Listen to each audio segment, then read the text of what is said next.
We're now going to take a look at a couple of different shapes with free convection. We're going to begin by looking at a horizontal cylinder, and then we'll look at the correlation for a sphere.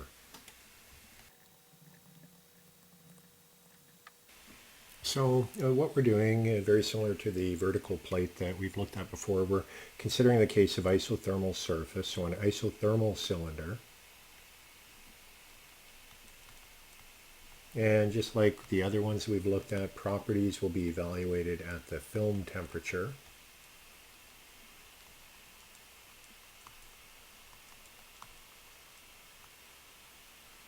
And the correlations, there are a couple of different correlations that exist for horizontal isothermal cylinders.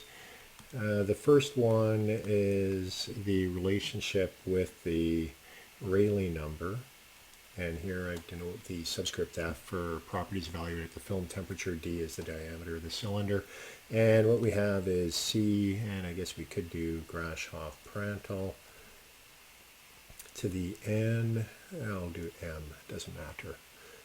Or you could do C, Rayleigh number based on diameter to the M.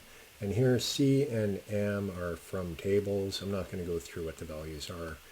Any heat transfer book, you can probably find those values. So that is one correlation similar to what we saw for the vertical plate. And we also do have a relationship that applies. And so let me give that correlation.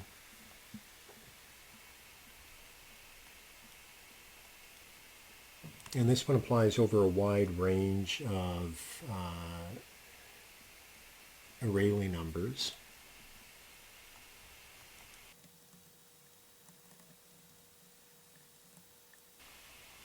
And looking at this form, it is very, very similar to what we saw for the vertical isothermal plate, where we had either the laminar or the turbulent correlation. Functionally very similar, Rayleigh to the 1/6 and then squares, that gives us 1/3. So that gives an indication that this one will apply to a turbulent layer on the cylinder. And when you look at it, what's going to happen? We have a cylinder and we'll have a stagnation point here, but then we're going to get this film coming up and around, and that is where the heated fluid is. And so it's going to depend on the differential in terms of what the nature of that flow is going to look like. But essentially that's kind of what the streamlines would look like if you were to look at the cylinder, and the diameter here, D, and then T wall would be T wall, or sometimes TS. Those are the same. And then out here we have T infinity, the free stream temperature. So that is the case of the cylinder. Now let's take a look at a sphere. And for spheres, for the case of a sphere, the correlation that we have, this one looks a little bit more like the laminar one. So let me write it out. And so there's the correlation, and this applies for Rayleigh number based on diameter less than or equal to 10 to the 11. So not exactly the 10 to the 9 that we saw for the vertical flat plate. And Prandtl number, air and above, so 0.7, so anything above 0.7.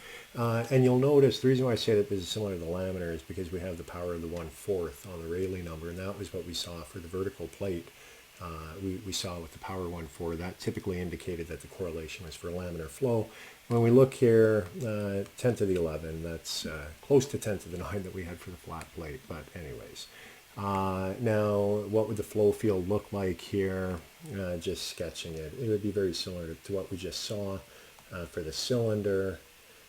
So you're going to have a stagnation point there, and then the flow is going to come up and around, and depending upon the temperature differential, you're going to have slightly different isotherms and streamlines coming along. T infinity is out here, and then obviously we're assuming that this is a constant surface temperature around the perimeter of our sphere. So those are two correlations, horizontal cylinder and a sphere.